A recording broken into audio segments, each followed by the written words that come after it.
Welcome to our video demonstration of panoramic roofs. Essentially, in most cars there's two different types. There's a panoramic glass roof, which is literally just a glass roof that won't open, and then there's a panoramic sunroof, which is what we've got on this particular car. We're in a Nissan currently, although this system works in almost identical ways in every other car that you'll see. So first of all, if it was just a panoramic roof, you'll normally have a blind or a visor. As you can see, this car has got a blind that covers the panoramic roof, and there'll be a control up on the roof itself that will open that glass section.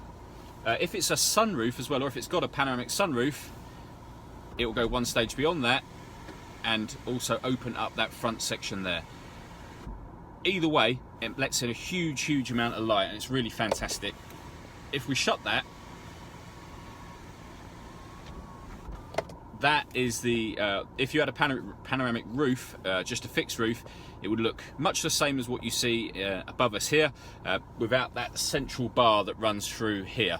It will just be one area of roof. But if we take a closer look at it, as you can see, it lets in a huge amount of light.